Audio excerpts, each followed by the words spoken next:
Hello, colleagues. This is a trial run of Module 1, Topic 3. And let me begin shortly here. Okay. So our objectives in Topic 3 is to introduce participants to the life cycle perspective when they think about nutrition.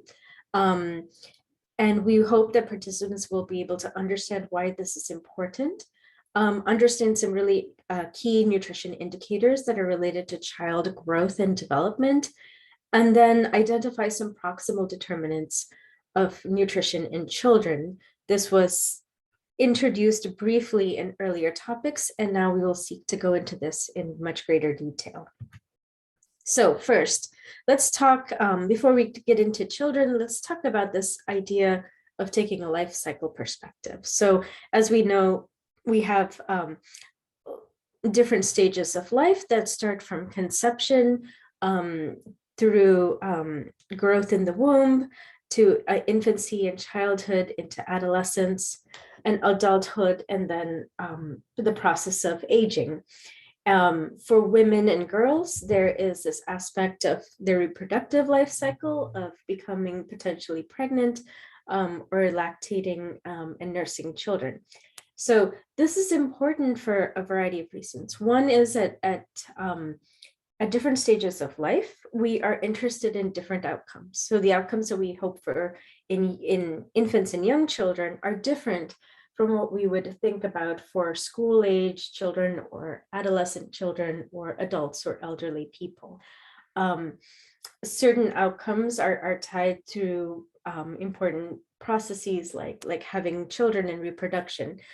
So depending on what life stage we're interested in, we will be looking at different outcomes, and we will be talking about all of these outcomes that you see listed here. And each life stage, there are key determinants that differ. So the way that a child is eating and being cared for when they are very young is quite different than the care and diet and health care that you might find in adulthood or in later life. And so the determinants differ. And because of all these, our approaches, our strategies, our interventions, our policies will also differ. And it may be quite possible that if you are interested in one outcome at a certain life stage, you might actually begin intervention at a different life stage. So for example, if you are interested in anemia in very young children, you might address very young children, or you might address their mothers during pregnancy or even before pregnancy. So this sort of framework is what we're going to do as we look through the life cycle and look at the nutritional needs as they change. And so again, as I mentioned, we can look at this in finer and finer detail, looking at that life cycle that goes from conception and pregnancy and the mother before pregnancy, all the way into childhood in particular. And when we do that, and we think of interventions and their implementation, these can also be require a multisectoral approach, right? They might be related to nutrition, but we might also be interested in education or maternal education in particular. We might be interested in thinking about prevention and treatment of sexually transmitted diseases or other kinds of diseases. We might be interested in immunization. So things and strategies and approaches and what sectors are involved also are influenced by the life stage that we're trying to target. So where are children in Laos currently? There are still, despite some good progress around child outcomes, there are still challenges that remain. So about 1 in 6 children are born with low birth weight in Laos. If we look at children under the age of 5, which is very common to do because these are very vulnerable children, we find that a third of them are short for their age. This is called stunting, as we've mentioned before, and it's indication of chronic undernutrition, that it's a longer term deprivation that leads to children who are not growing as tall as they should. There's also about 9% who are very thin. If they are excessively thin, we call that wasting, and it indicates acute malnutrition. So a very sharp deprivation that is happening quite recently, that is leading to a loss of body mass. There's also a small proportion of children, although that number is growing, who are overweight. And we'll also discuss what some of those consequences are for those children. So how do we assess healthy growth of children? This picture might be familiar to you. This is a growth form for monitoring the growth of a child. This is looking at the height of a boy child. And as an aside to colleagues, I think this would be better if it were weight, and we can talk about that. So this figure, and especially the area in green, is to indicate what is a healthy weight for a boy of a certain age. Okay, so a healthy weight will depend on that child's sex and the child's age. And if we pick any given age, so if we pick a child that is 3.5 years, if we consider their height, not all children are the same height. They can be very healthy, but vary a little bit. But if they vary a lot, then we're concerned. So if they're within the green range and the child is 3.5 years, we would be satisfied. If they are shorter than that, then we would be concerned. And how far short they are from this healthy line that's in the center, the more concerned we are, right? And the measurements here that are given are standard deviations. So if this is the typical child, kind of the mean or median child, then children who are within 2 standard deviations are considered healthy. Now, for height, we're not too worried about the child being tall, but we are worried about the child being short. So if they are more than 2 standard deviations, we're concerned. If they're more than 3, we're quite concerned. So we can then develop a metric, right, of how many standard deviations above or below the mean is a child. And that number can indicate, for example, in this example, again, I suggest maybe changing the picture to be weight. So for example, if this were weight, this would be, this number of standard deviations above or below a mean can be a weight for age score. It can be positive, so a child is above average, or it can be negative. And if a child is below 2 standard deviations from the median, they're considered underweight, or in this picture, they're considered stunted. So we can develop these metrics for height for age, and for a few other things. So if we consider their height, oh, I see, that's why we put that picture. Okay, all right, I'll modify accordingly. So a low height for age, again, it indicates chronic malnutrition. And if a child is below 2 standard deviations, so the negative indicates below average, and the number is how many standard deviations below, so that's stunting. If it's below 3 standard deviations, that child is considered severely stunted. If we are interested in skinniness, or how thin a child is, we can consider the weight for a given height. And that makes sense, right? Because we are interested in the natural weight for a child will definitely depend on a height. If a child is taller, they should weigh more in order to be healthy. So if a child has a low weight for their height and their sex, that we take that as an indication of acute malnutrition, something that is happening very recently and severely that is leading to loss of body mass. Sometimes that's called wasting. And again, below 2 standard deviations is considered regular, like wasting. Below 3 is considered severe. Sometimes you will see the terms moderate or severe acute malnutrition, or MAM or SAM. That's also very commonly used. And then we can also consider a child's weight for their given age and their sex, and that is called weight for age.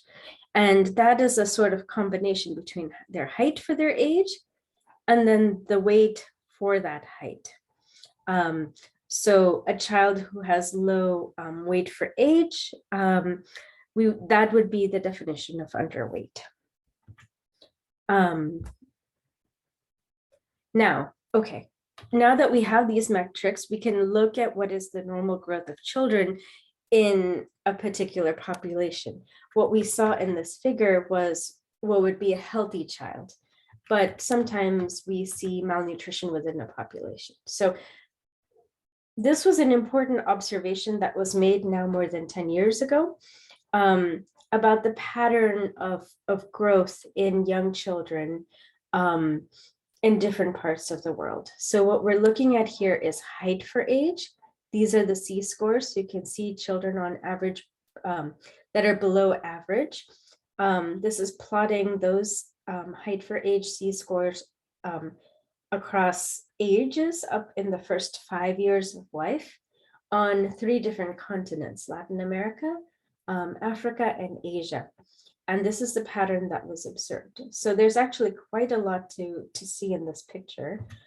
First, even when children are just born, we already see that they're below average, which suggests that this faltering of their growth starts even before they're born. It happens while they are in utero.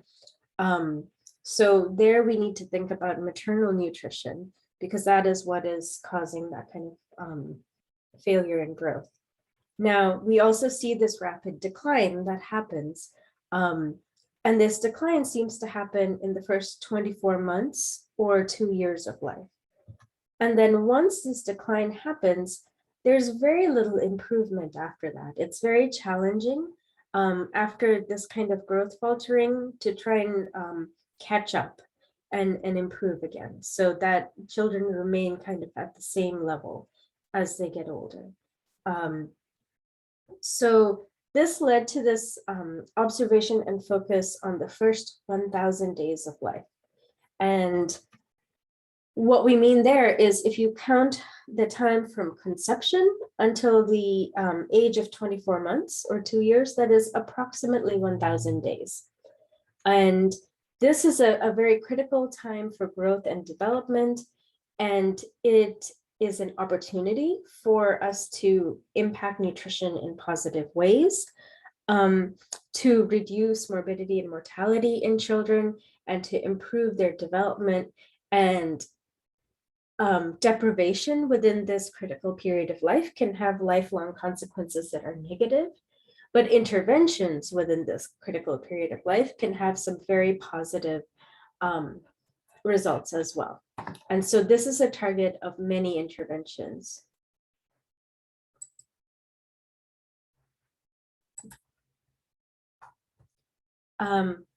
So physical growth is not the only thing that happens within the first 1,000 days. It's also a very important time for mental or brain development. So this figure shows aspects of brain development in the first years of a child's life. What we have here are these negative numbers are covering fetal growth. And then we have the first year in months, and then subsequent years of life through childhood in years. And if you look at when cognitive function, language skills, and sensory pathways develop, these things start in utero. They start before birth, and a lot happens during the first year of life in particular, and also in the second year. So what we see is, again, this critical first 1,000 days. Even before a child can speak, their brains are developing to help them process language. So this is truly an important time for developing various aspects of brain function. It starts early, and this is why nutrition and health are very important for growth and development of children. Now, as I was saying, we can have growth faltering even before a child is born. So if we consider the perinatal period, and what are some of the outcomes that we should be interested in, what we often look at is low birth weight. And low birth weight is a child who is born below 2,500 grams. Now, the issue with that is that a child may be of low birth weight because the child has not grown well in the uterus, or it could be low birth weight because the child was simply born prematurely, or both could have happened. And so it's important, the same way that we break down a child's age into height for age and weight for height, we want to break down low birth weight into two different things. So let us consider first preterm birth, which is defined as a live birth that is less than 37 weeks of gestation. And a typical pregnancy is 40 weeks. So this would be more than 3 weeks, a birth that is more than 3 weeks early. So that would be a preterm birth. And then given the gestational age, the time from conception to birth, there is a healthy range for the weight of that child. And we can see that in the graph here, right? So if a child is 30 weeks of gestation, there is a healthy, appropriate weight for that child. Anything more would be large, and anything below that would be small. So if there is a problem of growth restriction, we can consider whether or not a child is small for gestational age. So depending on their gestational age, if they're below kind of this appropriate range, we can call them small for gestational age, and that's an indication of growth restriction within the uterus. Once a child is born, we talked about stunting and wasting. These can happen at the same time. So you might have a child that is one or the other or both. As I mentioned, acute malnutrition is that acute deprivation. It's usually defined by weight for height, as we've discussed. And in the severe case, it can also be assessed using middle upper arm circumference. So the circumference of the mid arm, if it's below a certain threshold, which is 115 millimeters. Another way to diagnose severe acute malnutrition is to see if there's edema. So when you have swelling of the body, especially of the feet, and you find swelling in both feet, then that is an indication of acute malnutrition. You might also see those sorts of symptoms with a swollen belly, for example. Moderate acute malnutrition is certainly less severe. It has slightly higher cutoffs, but always has the risk of developing into a severe case if no action is taken. Now, if we look at child wasting across the world, the numbers thankfully are relatively low, but there are challenges there, especially in parts of Africa and in South and Southeast Asia, right? And in places, you also see child wasting in places that might have conflict, for example. Now, stunting, this shows you how you might measure stunting. For a very young child, it's not possible for a child to stand straight. So we measure them when they're lying down, and we measure their height. And again, that stunting is defined for height for age that is below 2 standard deviations. That indicates some prolonged inadequacy for the child. It takes time. Deprivation does not immediately result in stunting. It takes time to manifest. You might see weight loss, you might see wasting, but stunting is a much longer, might take months or even years to manifest itself. By the same token, if you find a high degree of stunting in a population, doing intervention or finding a child who's high risk of stunting, an intervention also cannot have an immediate result. It takes time to see a better growth in a child's height. This may take months or even years to see the results of an intervention. So it's important to keep in mind when we're thinking about interventions, what changes we expect to see and when. When we're talking about linear growth, the height of children, and outcomes like stunting, measuring a child every month may not reveal very big changes. We need to look beyond that, a year or even 2 years or longer. And again, for children who are already stunted, catching up to cure the stunting, that's very, very challenging. It's often not achieved. If we look at the rates of stunting, the rates of the world are much higher than wasting.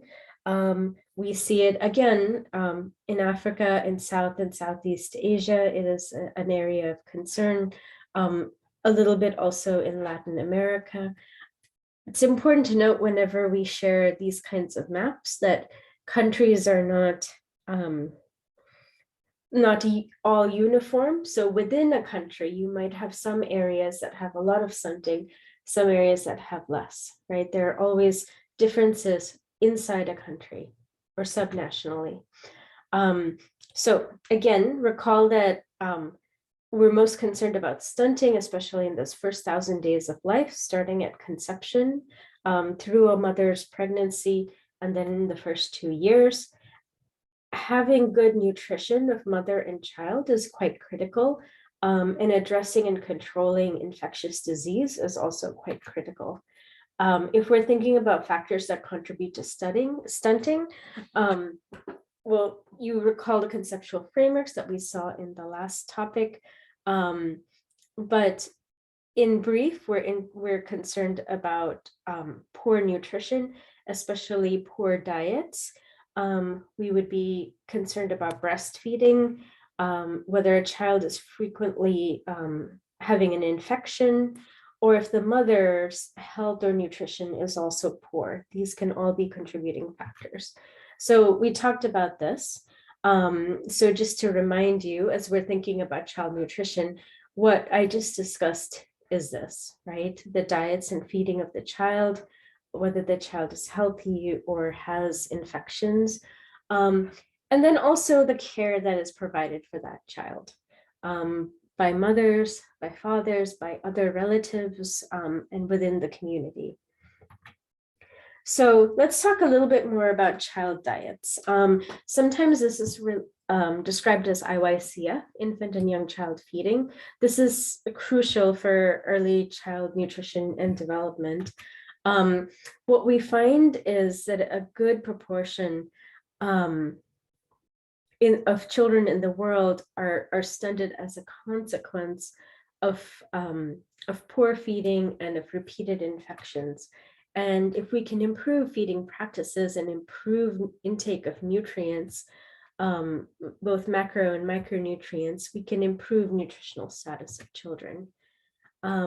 There are recommendations from WHO and UNICEF of how infants and young children in the first 2 years of life should be fed. So here we'll relate some of these key recommendations. So first, regarding the very first foods, the first feeding of a child should be breastfeeding if it is at all possible. It's recommended that within 1 hour of birth, a child begins breastfeeding and then receives only breast milk in the first 6 months of life. Sometimes this is called exclusive breastfeeding, and exclusive breastfeeding involves breast milk only. So not food, not water, not tea, and not any other beverages either. So often this can be sometimes surprising for families, but this is the recommendation and can meet all the needs of a child in the first 6 months of life.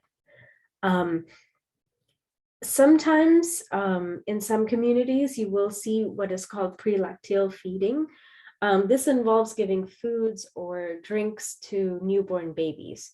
So here I'm not talking about medication, which is to be provided by a healthcare professional. Here I'm talking about, for example, a special tea or cow's milk or other animal milks or that sort of thing. And this is often done before breastfeeding is established. And what that does is that it takes away a baby's opportunity to benefit from colostrum, which is that very first milk that a mother provides. And that very first milk is really quite nutritious, and it can transfer some immunity to the child as well. So it's very much recommended that even though that first milk is not typical, that children consume that. And so that's one consequence. The other consequence is that it might make it difficult then to get into the practice of breastfeeding, and it might take the child away from being exclusively breastfed. There's also the possibility that the food or drink that is offered to the baby can cause infection, especially if there is not access to clean water. Their prolonged feeding in this way can lead to malnutrition as well, and it's not recommended. After the first 6 months of life, it's recommended that a child is introduced to foods at the age that's appropriate is 6 months. The consistency is gradually increased, and the frequency of feeding is increased. But at that same time, it's also recommended that a child is breastfed if it is possible for the mother. So knowing that these are the basic recommendations for child feeding, we can construct several indicators to see what's happening at a population level. So before I go into these indicators for good infant and young child feeding, or IYCF, let me just talk a little bit about what an indicator is. An indicator is a number that measures some aspect of health in a population. It's a method, or it's a tool that we can use to do a few things. We can assess what's going on with some specific aspect of health in the population. We can see how things, that aspect of health will change over time. And it allows us to set goals to improve that aspect of health in our population. So for example, one indicator that is common is something called minimum dietary diversity. That is a number that is the percentage of children who are between 6 and 23 months. So the age in which children should be getting what are called complementary foods or weaning foods. And what you would want from those foods is to have some diversity to allow different sources to provide that balanced diet that we spoke of. So here what this indicator does is it considers breast milk, along with 7 other groups of foods. And this indicator, for each child, you determine how many of these 8 groups are consumed in a 24-hour period. And that individual child, if they consume at least 5 of these 8 categories, will be considered to have this minimum dietary diversity. And then we can calculate the percentage of children in your population that meet this definition of minimum dietary diversity. Having this sort of diverse diet indicates that there's an increased chance that that child will have enough micronutrients in particular. Another important IYCF indicator is minimum meal frequency. So we also, in addition to quality, we want them to eat enough quantity of food. So they should be fed multiple times per day. Now, the number of times depends on a child's age. So if a child is between 6 and 8 months, the recommendation is that they eat at least twice a day of some kind of solid or soft foods, complementary foods, as we call them. And that number increases with their age. So minimum meal frequency is the percent of children in that age group when they should be eating, that are eating the required number of times or more. And then another indicator is minimum acceptable diet, where we look at how many children have both minimum dietary diversity and minimum meal frequency within a 24-hour period. There are other indicators. So for example, we can look at whether children eat iron-rich foods in a given day. And we can look at other things as well. For example, vitamin A-rich foods. So what's the story for children in Lao PDR? What we find, what the latest data tells us is that about 45 or 44% of children under the age of 6 months are exclusively breastfed. So the majority of children have food or drink that's introduced to them earlier than recommended. Half of children initiate breastfeeding within an hour of birth. Only about a third from 6 to 23 months in Laos achieve minimum dietary diversity, and only a quarter of them then meet what is considered a minimum acceptable diet. So certainly there is room for further progress in all of these indicators to see healthier outcomes for children in Laos. Now, let's talk a little bit about infection. So nutrition and infection have this very strong relationship, and that relationship happens in both directions. So for example, healthy children will have better nutritional status. If they don't have an infection, their nutritional status is better. If they do have an infection, that can affect their appetite, so they may not eat. They may not get the necessary nutrients. Also, infection can increase the need for nutrients within the body. So they are eating less, but they're needing more. If you have infections of the gastrointestinal tract, that can reduce absorption of the nutrients in food. So for example, if a baby has a diarrheal disease, this can cause a problem. If they have intestinal parasites, this can also have a role. Children who are malnourished are more likely to get infections. When they do get an infection, that infection can take longer to heal. It can be more severe. It can even be more likely to result in the death of the child. We also find in much more recent research that there are differences even in the bacteria that naturally live in the gastrointestinal tract in malnourished children. So that bacteria is referred to as a gut microbiome, and it's still a very active area of research, how the gut microbiome relates to malnourishment, what is a cause, what is an effect. But there are definitely these noticeable changes. So let me talk a little bit more about infection. Again, this conceptual framework that we've seen already. We'll talk now, what we're doing is talking about infection and how it relates to nutrition. And what I'd like to now discuss is some of these underlying factors that contribute to infection that affects the nutritional status of a child. So how do we handle issues of infection? Certainly good newborn and postnatal care for both mother and child is essential. Vaccinations are a clear and easy strategy that should be employed for all children.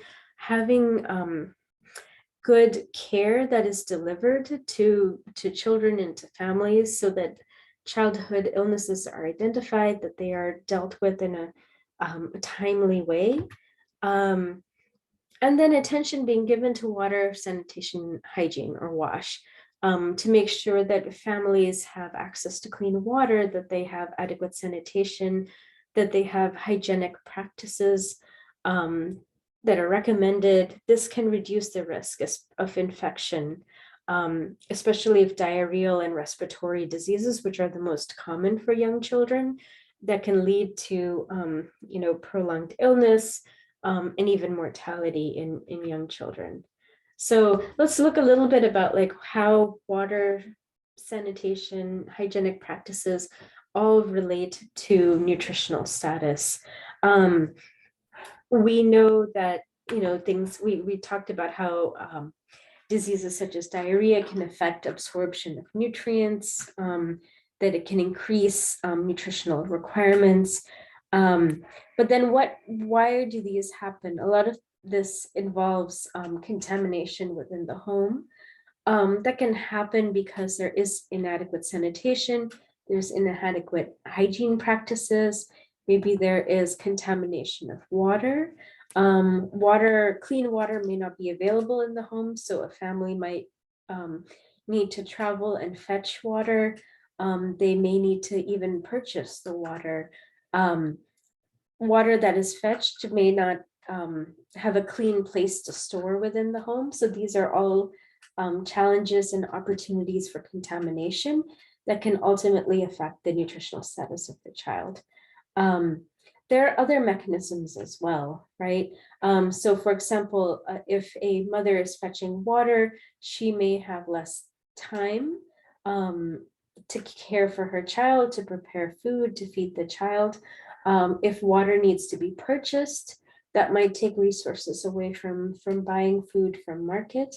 And all of these will affect nutritional status. So water and food and nutrition all have a very strong connection through multiple mechanisms. So looking at the situation again in Laos, if you look at children under the age of 5, and the risk of mortality in these very young children, lower respiratory infections and diarrheal diseases still account for about a quarter of mortality in the very young in Laos. Now, certainly we're concerned again with nutrition throughout the life course. So what about children who are older, who come to be of school age? A balanced diet remains incredibly important for school-aged children. Physical activity is also quite important for children. Children of this age group need to eat a variety of foods to make sure that they're getting especially micronutrients.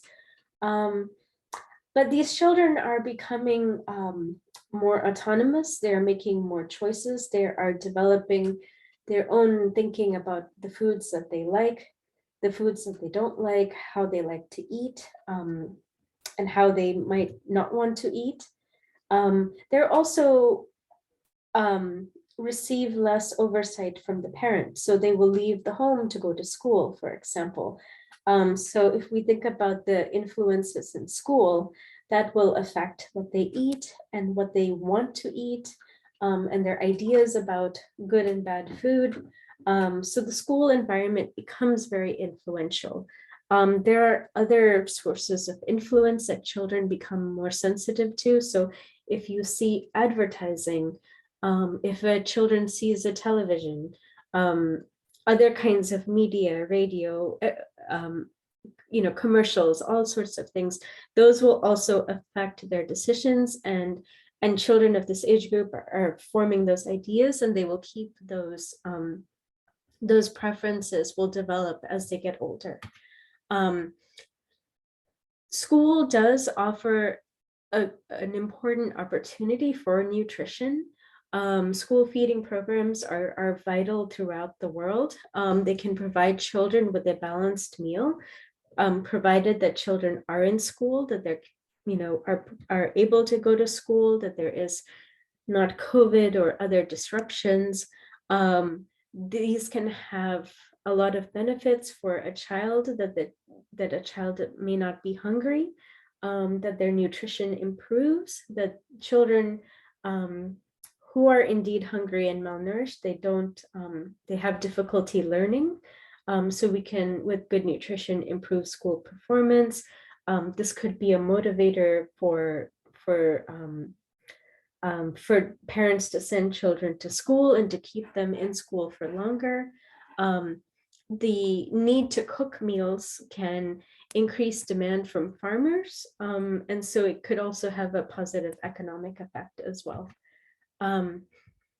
Now, another issue that we're talking about, we've been so far talking especially about undernutrition, but I want to also talk about overweight and obesity. In Laos, the numbers for overweight and obesity, especially for very young children, are still relatively low, but they are increasing. So this is a graph of the prevalence of overweight and obesity over time, and as we can see, the numbers have been increasing since about 2006 or so.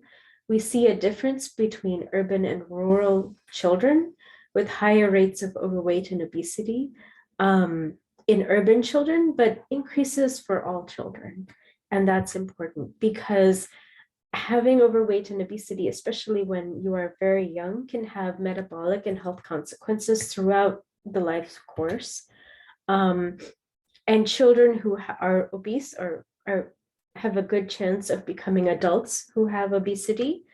And adults who have that prolonged experience of overweight and obesity can be at risk of several health conditions that are diet related, cardiovascular disease, diabetes, certain types of cancers, for example. So there's certainly a lot of considerations in thinking about overweight and obesity. So let me conclude here with a few summary messages. So first, again, the first 1,000 days of life are quite critical to have optimal nutrition and health. Having this life cycle approach and thinking about the needs at every life stage is a good way to understand what needs to happen for a population's health. When we're talking about infants and young children, the ways of feeding a child, whether that's breastfeeding or complementary feeding, and then the access to clean water, sanitation, and good hygienic practices of the family can all be very immediate causes of malnutrition or of good health for the child. And having these kind of integrated approaches, whether that involves improving IYCF practices, improving access to clean water, school feeding, working with education, these are all approaches that can improve child nutrition through those times of life. All right, that concludes topic 3. Thank you for your attention. Yes, thank you.